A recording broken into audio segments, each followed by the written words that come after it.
Shalom Yerushalayim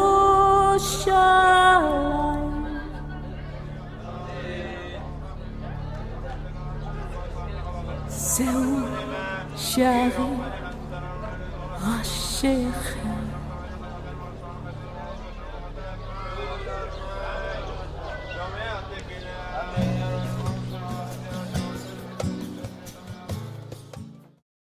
Shalom, everyone. Hanukkah Sameach. Happy Hanukkah and nearly Shabbat Shalom. Today is Friday. It's the 25th day of the Hebrew month of Kislev, which is the first day of Hanukkah. Last night we lit the first candle, and today is, of course, December the 8th. And we are about to read the weekly portion, the ninth portion in the book of Genesis, which starts on chapter 37. Chapter 37 in Genesis describes it comes to us in the middle of Jacob's life, we could say, and we could see how Jacob finished the whole thing in chapter 34 with his daughter being kidnapped and tortured, and then what Simeon and Levi, what they have done, and before that the meeting with Esav, and now in chapter 37 we see Joseph Joseph being thrown into the pit and being taken away from him. Later we will read about Benjamin being taken away from him, and Simeon being kept as in Egyptian prison. And everything is so very chaotic. Jacob is entering into a stage in life, into an episode full of agony and pain and misery. Definitely a time of difficulty.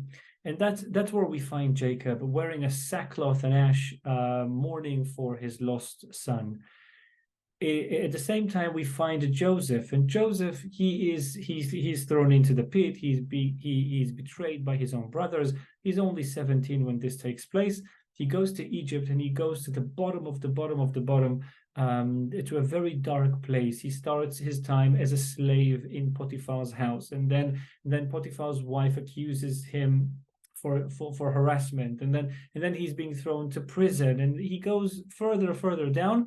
And that's where we find him. Next week we will of course read about Joseph being taken out of the pit and meeting with Pharaoh. But this portion, our portion in chapter 30, which begins on chapter 37, is about is really about Joseph's difficulty as well. In our portion we also have the story about Judah. In chapter 38, Judah goes, he leaves the family, he departs from his brethren after he saw that he wasn't able to lead them properly, and to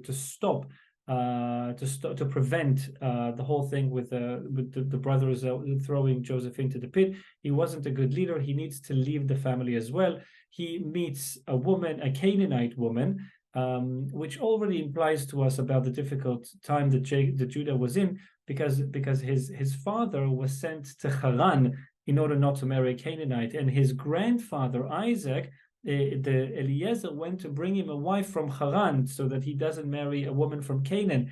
And his great grandfather Abraham and his great grandmother Sarah, they didn't approve of the women in the land of Canaan. Yet Judah goes and he takes a Canaanite woman. Judah is in a very difficult position. And of course, he makes that decision, which is evidence about the difficult situation that he's in, even kind of despair, we would say. Judah has 3 sons. 2 of them die. 2 of his sons die, both Er and Onan. They did evil in the sight of the Lord, and the Lord decides to take them. Judah is then he gets caught up in the whole episode with Tamar. And we see Judah really going through a process of suffering as well. And along with Jacob, and along with Joseph, and along with Judah, we can imagine that the entire family is in that position as well. It's a very dark time. Yet we see that while Jacob is in his mourning, and Joseph is in his misery, and Judah is in his difficulty, and the whole family is in its pain, the Lord is actually bringing the light of Mashiach into the world, because from that connection between Judah and Tamar, Peretz will be born. Peretz is born in our portion, in the midst of everything. Peretz is born, and Peretz is the bloodline of Boaz, and Boaz is the bloodline of David, and David is the bloodline of Mashiach. And I think this is a very strong message for us, especially now that we celebrate Hanukkah, the holiday, the festival of light, a holiday that represents the victory of light versus darkness, the few versus the many, the pure versus the impure, and especially in light of current events and the fight and the war that Israel is now being on. This is a very strong message that while we see nothing but darkness, pain, agony, and difficulty, the Lord is actually bringing the light of Mashiach, the light of salvation, into this world.